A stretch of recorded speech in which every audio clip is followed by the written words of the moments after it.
Now we're going to discuss some nose and throat problems. Choanal atresia we've mentioned on a couple of occasions already, particularly in a newborn. Choanal atresia exists when there's a membranous or bony septum between the nose and the pharynx. We discussed the charge association in a previous chapter, and it's a non-random association, but many times these patients will have choanal atresia. The problem with choanal atresia is that newborns are obligate nose breathers, and so if you have a blockage of the nose because of the septum or whatever, then they won't be able to breathe through their noses, and they can't really switch over to breathing by their mouths, and so they turn blue. The first thing that somebody does when they see a blue baby is try to stimulate them. So they start to cry, and when they cry, they're actually getting some air into the lungs and they pink up. So look for that kind of a history. A baby, an infant, a newborn that is blue and pinks up on stimulation, then calms down and gets blue again, think of choanal atresia. They may describe some other findings that go along with a charge syndrome. Also, what happens then is you try to pass a catheter through the baby's nose and it won't go through. Your diagnosis is made. Treatment is to secure an airway, call the ENTs so they can do some surgical repairs to that area, and then the baby can breathe through his nose. Sometimes it is unilateral. If it's unilateral, then the baby can breathe through the other side that's open and it won't have any problems. However, when the baby catches a cold and that side gets congested, then you're going to see some problems and the baby will start turning blue on you also. You can also get a CT scan to delineate the anatomy a little bit better, so that once you've made the diagnosis and you've secured your airway, get a CT scan, and it helps the ENT plan out what he's going to do. A nasal foreign body. Kids put all kinds of things up their noses. You may get a test question that describes a purulent, really stinky, foul-smelling discharge, and it's going to be unilateral. That's the key. Most children don't stick things up each nostril. They just do the one and then that's it. So look for that. I remember taking care of a child once who had been seen previously in an emergency department, and they checked his throat, and this baby had a negative strep screen. He was like 4 or 5 years old. But he still had this discharge and kind of complained of his throat. So they came into the office, and when you walked into the room, it smelled like someone had died in there. When we examined the baby, we looked in the nose, and there was something there. When we pulled it out, which was what treated the patient, we pulled out this big piece of foam that was like the baby had taken out from a cushion on the sofa or something. And this baby had a very malodorous unilateral nasal discharge. That's the key. There's no best test. You get a good history, you look up the nose, you take the foreign body out. And they put all kinds of things up their noses. Epistaxis is nosebleeds. And the 10 most common reasons for nosebleeds are at your fingertips, okay? You put your finger up your nose, any of the fingers you want go up your nose, and it's trauma to the nose, and that causes nosebleeds. So children will get nosebleeds a lot of times because they keep picking at their noses. Very, very rarely is it a bleeding disorder like a von Willebrand's. Very, very rarely is it a tumor like a rhabdomyosarcoma or angiofibromatosis. Very rarely. Usually it's trauma to the nose. Sometimes you will also see it in children who have, for example, allergic rhinitis, because they are kind of traumatizing their nose because they're sniffling and blowing and rubbing all the time. Dry air in the wintertime. Remember, your nose has lots of blood vessels. It works like as a humidifier. When the air gets real dry, that tissue gets very friable and it can bleed. Nosebleeds, typically you can get a nosebleed and it might bleed several times, and it's probably from the same nosebleed, the original. What happens is you get a nosebleed and then you will get a clot, and then the child starts kind of rubbing at the nose because he feels the clot or can pick at the clot, and it'll re-bleed. The treatment is typically to just hold some pressure. You want to lean forward and hold pressure. You don't want to lean back because you'll swallow the blood. Lean forward and hold pressure. If that's something, try not to pick your nose. If it's like in the wintertime and stuff, a humidifier, some kind of humidity, or some Vaseline or moisturizer, lubricant in the nasal passages is very helpful. Sinusitis, many times are associated with upper respiratory infections, many times are self-limited. But when we talk about sinusitis in children, always think of bacterial superinfection. The younger the child, the more difficult the diagnosis is because they don't really have a lot of sinuses. You were born with 2 sets of sinuses and they're very rudimentary, very small. and as you get older, those sinuses get bigger and you start developing the other sinuses. So that you can have your ethmoids and your maxillaries at birth, your sphenoids are around 5 years of age, and your frontals are around 7 to 8 years of age, but you're not fully complete with all your sinuses till about 12 years of age. So it's difficult to make that diagnosis or have classic sinusitis presentation under that age. These are the common organisms that cause sinusitis. Again, strep pneumo, the non-typable H flus, kind of the same ones that are causing ear infections, Moraxella catarrhalis. Those are the top 3 that cause otitis media. They can also cause sinusitis. And for chronic sinusitis, always think of Staph aureus. Again, the typical features occur only in adolescence when the sinuses are fully developed. That's when you're going to get that fullness, and the patient can describe the fullness, and you can actually see on a physical exam when you percuss the area it hurts. You can have purulent nasal discharge. In a younger child, look for a child who is getting over a cold and then gets worse and starts having fevers again or starts having purulent nasal discharge. That makes you suspicious for a superinfection and a sinusitis. You really do not need to get x-rays or CT scans. CT scans are very, very sensitive, and it's probably a waste of money. So just go by clinical, and when you treat them with antibiotics that cover the common causes, and you do need to treat them a little bit longer than you would an ear infection. Treatment with this for sinusitis usually goes about 3 weeks because it's a much more difficult area for the antibiotic to penetrate. Pharyngitis, this is a big bread and butter question on the exam. And when we talk about pharyngitis, we have to distinguish between bacterial pharyngitis and viral pharyngitis. When we talk about bacterial pharyngitis, we're basically talking about strep throat, group A beta hemolytic strep. Look for the age of the patient. The peak age for strep throat is about 5 to 10 years of age. So I've seen it in younger kids, but usually you won't see that in a younger than 5 years of age. Especially for the test, go by the age. Less than 5, think of viruses. If they have underlying upper respiratory infection symptoms, think of viruses. Strep throat is pretty much of an acute presentation. So with viral pharyngitis, they'll have a cold symptoms for a couple days, then the scratchy throat and the sore throat. Strep throat will be a very sudden onset. They will have sore throat and fever, and they sometimes can complain of headache and actually have vomiting or abdominal pain. Strep throat can actually even mimic appendicitis because the lymph nodes in the belly will also get enlarged, and so that can cause abdominal pain. Strep throat is pretty much can occur throughout the entire year. On exam, you're going to see a very red throat. The tonsils will be enlarged, and they probably will have exudate. They may not, but many times they do have exudate, and you can also see petechia on the roof of the mouth and on the back of the throat, and you can sometimes describe the strawberry tongue. The uvula itself can be very red and swollen, and you can see petechia on the uvula. And always check for cervical lymph nodes. They are enlarged and they'll be somewhat tender. Here is a picture of strep pharyngitis. Again, you can see the tonsils are enlarged. They're slightly erythematous. And all these little whitish plaquey areas, that's exudate. Okay? The uvula itself is a little bit edematous also.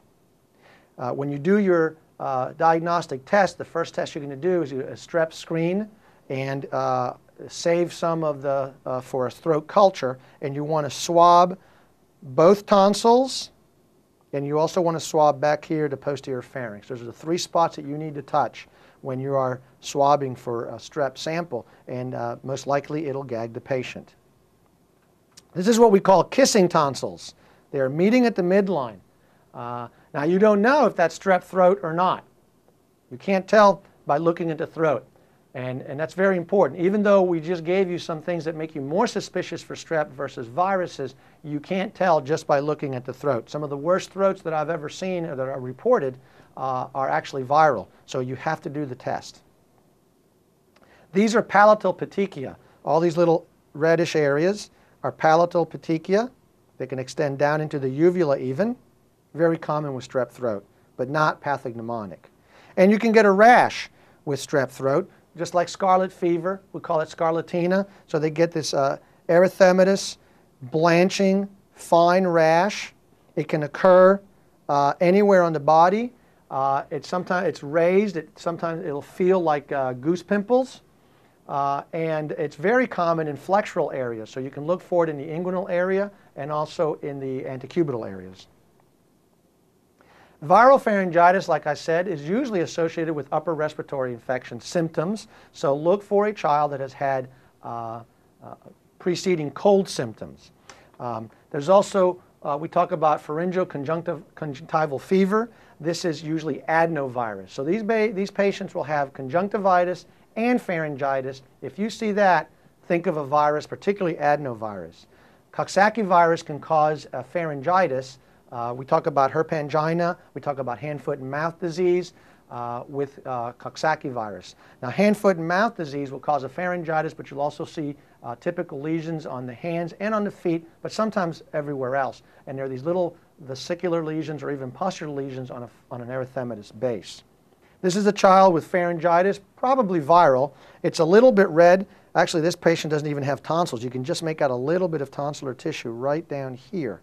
Okay? It is somewhat red. There's no exudate or petechia. Sometimes you will see up here, for example, with Coxsackie, you will see like aphthous ulcers. So if they talk about vesicles or aphthous ulcers, think of viruses and go along that route as opposed to strep.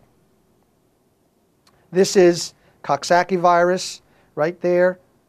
You see that lesion right there on the hands. And there's another one here. This is hand, foot, and mouth. The diagnosis for streptococcal pharyngitis is going to be the rapid strep test is the first test you can do because it gives you results in about 5 minutes. It's great. If it's negative, you should always do a throat culture. And the throat culture is the actual gold standard for the diagnosis of strep pharyngitis. It's okay to wait a couple of days. The throat culture will take at least 1 or 2 days to grow. And it is okay to wait those days before you start treating the patient. Certainly, treating early can hasten recovery by just a little bit. You do have a window of opportunity. The reason we want to treat strep throat is we want to prevent rheumatic fever. And you do have a window where you can wait before starting treatment and still avoid having rheumatic fever. So you don't have to treat right away. You do have time to wait for that throat culture, and that's the best test. And penicillin is still the best drug of choice. Complications of pharyngitis besides rheumatic fever that we're going to discuss later on include a retropharyngeal abscess. Retropharyngeal abscesses, of course, can be caused by strep pyogenes, that's what causes strep throat, but can also be caused by Staph aureus. And this can be an airway emergency. It will cause airway obstruction. A first initial test is a lateral neck films, and you will see enlarged retropharyngeal area. The treatment will be to drain and give them antibiotics. A CT scan is a good next test after you get the films of the neck. So the first test, if you suspect a retropharyngeal abscess, is going to be lateral of the neck. The next test would be a CT scan. The next step would be draining it and putting them on antibiotics. These patients will have difficulty swallowing, fevers, severe sore throats. The peritonsillar abscess is another complication of strep pharyngitis. So again, think of strep pyogenes as the most common cause. These patients can have drooling, complain of a sore throat, have a fever, but look for what's called a typical hot potato voice. They sound like they swallowed a hot potato and they put it in their mouth and they talk like that. They will talk like this. They can't talk because of the abscess. Okay? So that's a peritonsillar abscess. On physical exam, you will have an enlarged tonsil, and the tonsil will be deviated towards the midline, and the uvula will be deviated away from the bad tonsil. The treatment here is going to be draining the abscess and antibiotics. If you have recurrent peritonsillar abscesses, the treatment then is to remove the tonsil and get rid of the problem. Rheumatic fever and glomerulonephritis we'll address later on. This slide shows some of the complications of pharyngitis. Right up here, we see a peritonsillar abscess. The tonsil is going towards the midline, and this is the uvula here being pushed away from the midline, away from the pathology. This shows a retropharyngeal abscess. Now, earlier chapters we discussed epiglottitis, and we had a lateral, and croup, and we showed a lateral of the neck with epiglottitis, and I described to you the thumbprint sign, but I also showed you what the retropharyngeal structures look like normally. Here we see, with this arrow demonstrates very wide retropharyngeal structure. So see this area that's white from here to here. Normally, the retropharyngeal structure should not take up more space than a vertebral body. Well, if you look up here, there's a vertebral body, but you can fit a couple of vertebral bodies in that space. That's a retropharyngeal abscess. This would be your first study, would be to do that film. Your next study would be to do a CT scan, and right here, you can see the abscess. Actually, this whole area is the abscess. There's a little cavitation. So this whole area would be the retropharyngeal abscess. Again, call the ENTs and they will drain it for you and start the patient on antibiotics. Cervical lymphadenitis. In children, in pediatrics, when we talk about lymph nodes, enlarged lymph nodes in the neck, the first thing we think of is infections. If they don't get better in a short period of time, then we think of other things. I know that in adults, a lot of times an enlarged lymph node in the neck, you think of malignancies. In children, we think of infections first. So these are some of the causes of cervical lymphadenitis. We've already discussed viral pharyngitis. We've already discussed bacterial pharyngitis. Cat scratch we're going to discuss in the infectious disease chapter, but that can cause a cervical lymphadenitis if the patient has been scratched on the face, for example. TB and the atypical mycobacteria can also cause cervical lymphadenitis. Mumps. Sometimes the mumps themselves, the parents will describe a big lumps in the neck. Actually, the parotitis is more in the face, but you can get some enlarged cervical lymph nodes from that. And I'm going to show you a picture of a thyroglossal duct cyst. Usually it's going to be midline, so you need to remember that. It's midline and it moves with the patient swallowing. So that pretty much helps you eliminate that as being the cause of a cervical lymphadenitis. That's just a misdiagnosis. It's just that you have something else going on. And branchial cleft cysts, since they are towards the side, can be confused for cervical lymphadenitis. A cystic hygroma, that is a problem with reabsorption of the lymph, and that can sometimes present in the cervical area and be mistaken for a cervical lymphadenitis. Very rarely in children do we see tumors causing cervical lymphadenitis. It is part of the differential, but the first thing you should think of is infections. All right, so here we have a thyroglossal duct cyst. It is in the midline. Remember that it will move with swallowing. This patient has a branchial cleft cyst. The branchial cleft cyst will be lateral to the midline. They can get infected and require removal. And here we have a patient with a cystic hygroma. That really, in this case, it can't be mistaken for a large lymph node. This is just a problem with the accumulation of lymph. When do you do tonsillectomies and adenoidectomies? The indications for tonsillectomies include greater than 7 documented. That's why it's important to figure out, to do that test, either the strep screen or the positive throat culture, documented strep infections in 1 year. Or you could have 5 documented strep infections per year for 2 consecutive years. Or you could have 3 documented strep infections per year for 3 consecutive years. And those are all indications for taking out the tonsils.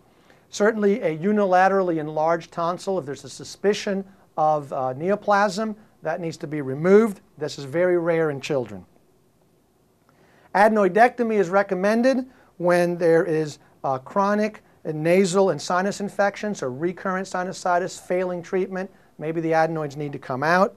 Again, if you have recurrent or chronic otitis media, you've had tympanostomy tubes, you're still having drainage, they may need to come out. Or if you have nasal obstruction, we're going to talk about apnea shortly. If he has nasal obstruction and chronic mouth breathing, loud snoring, things like that, you need to take the adenoids out. Sometimes that can even cause failure to thrive. I remember taking care of a child that was a big snorer, wasn't gaining weight well, huge tonsils. They took his tonsils and adenoids out. He started to gain weight. And when I saw him later, I asked him, I bet you're sleeping better now. And his brother said, everybody in the house is sleeping better now because he wasn't snoring so much.